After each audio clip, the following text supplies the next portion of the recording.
Guys, ഇന്ന് നമ്മൾ ഒരു ചെറിയ മിനി വ്ളോഗായിട്ടാണ് വന്നിട്ടുള്ളത് കേട്ടോ. വീട്ടിൽ വെറുതെ ഇങ്ങനെ ഇരുന്നപ്പോൾ ഒന്ന് പുറത്ത് പോയാലോ എന്ന് കരുതി അങ്ങനെ പുറത്തേക്ക് ഇറങ്ങിയിട്ട് നമ്മൾ നേരെ പോയത് ജാംജൂമിലേക്കാണ് കേട്ടോ.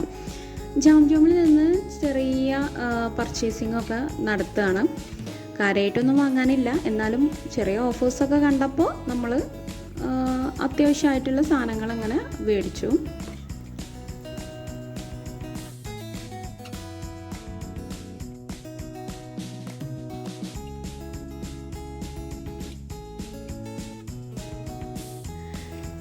അപ്പോൾ താഴെ നിന്ന് സാധനങ്ങളൊക്കെ ബാസ്ക്കറ്റിൽ വെച്ചിട്ട് നമ്മൾ മുകളിലേക്ക് പോവാണ് കേട്ടോ.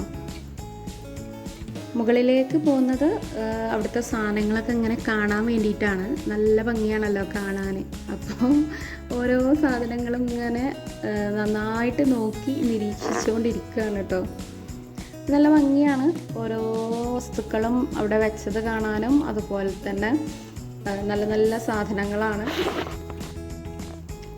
അപ്പം നമ്മളിതാ ഓരോ വസ്തുക്കളും നിരീക്ഷിച്ചുകൊണ്ടിരിക്കുകയാണ്. കാണാൻ നല്ല ഭംഗിയാണ്. ഓരോ വസ്തുക്കളും എല്ലാതും നന്നായിട്ടൊന്ന് നോക്കും. പിന്നെ നമ്മളവിടെ തന്നെ വെക്കും. കാര്യമായിട്ട് നമ്മൾ വാങ്ങാൻ പോയതല്ല. അപ്പോൾ പിന്നെ ആ കാഴ്ചകളൊക്കെ കണ്ട് നമ്മളിങ്ങനെ ഇറങ്ങിയിട്ട് താഴേക്ക് ഇറങ്ങി. അപ്പോൾ ആ സമയത്താണ് നമ്മളുടെ അതിൻ്റെ ഒരു സൈഡിലായിട്ട് പഞ്ചസാരക്ക് പകരം ഉപയോഗിക്കുന്ന വസ്തു കാണിച്ചു തന്നു കേട്ടോ. ഷുഗർ ഉള്ളവർക്കും കൂടെ ഉപയോഗിക്കാം. ലഡു, ജിലേബി അങ്ങനത്തെ സ്വീറ്റ്സ് ഐറ്റംസിലൊക്കെ ഉപയോഗിക്കുന്ന സാധനം കാണിച്ചു തന്നു കേട്ടോ. അപ്പം സമ്പത്തൊരു ഇല പോലെ തോന്നുമെങ്കിലും അത് നല്ല മധുരം ഉണ്ടായിരുന്നു കേട്ടോ. പിന്നെ നമ്മൾ നേരെ കൗണ്ടറിലേക്ക് പോയി.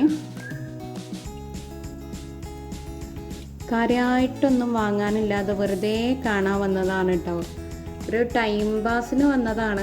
എന്നാലും എന്തെങ്കിലും ഒന്ന് നമ്മൾ പെണ്ണുങ്ങൾക്ക് വാങ്ങാതിരിക്കാൻ കഴിയൂലല്ലോ.